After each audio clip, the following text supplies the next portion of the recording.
Welcome to DesignerDigitals Bi-Weekly Tip, January 12th, 2018.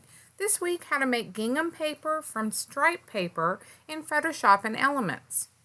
Happy New Year! Here's wishing you a creative and productive year in 2018. This week, we're beginning a series on using digital papers in innovative ways. We'll show you how versatile a set of basic papers can be. With just a few clicks, you'll be able to transform the paper design and get more use from each paper pack. We'll begin with a quick and easy way to use striped paper to make gingham paper in Photoshop and Elements.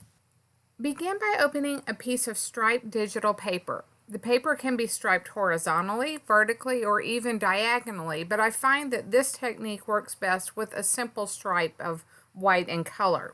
For the sample, I used striped papers from Batty Mini Mix Paper Pack from Katie Petite and also her Cameron Essential Papers.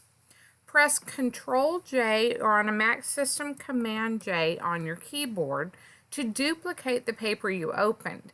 Now, if you look down over in the Layers panel at the bottom right corner of the screen, you'll see two copies of the paper that are stacked on top of one another. Select the top layer, you'll know it's selected because it's highlighted, and press Ctrl-T or on a Mac system Command-T on your keyboard to get the transform controls. If you can't see your entire document, press Ctrl-0 to zoom out and make your document fit the screen.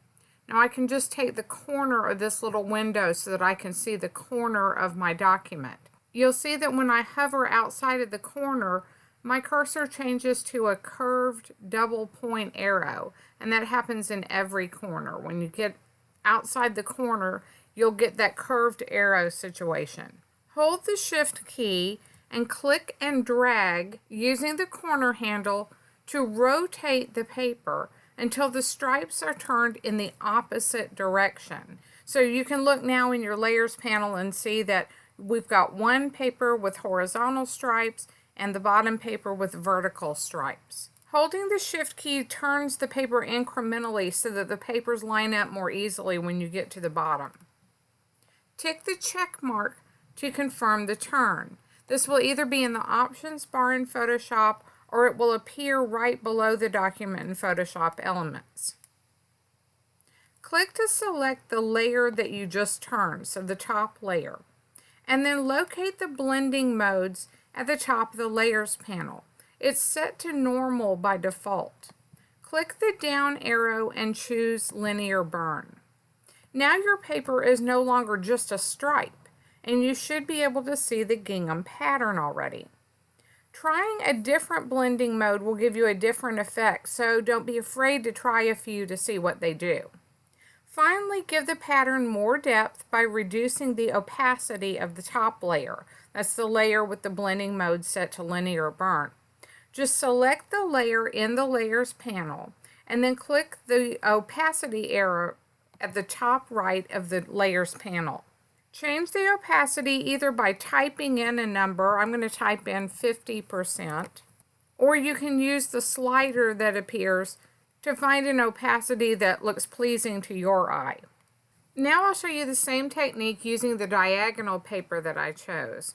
So let me open the Cameron paper, and again press Ctrl-J to make a copy, and then turn the top paper, holding down the Shift key, tick the check mark, change the blending mode of the top layer to Linear Burn, and then reduce the opacity to 50%. And now finally you'll choose File, Save As, and give your paper a new name so that you don't accidentally overwrite the original, and then save it as a JPEG file so that you can use it again and again. Thanks so much for starting the new year with us, and be sure to check back in 2 weeks for the next installment on getting more from your digital papers.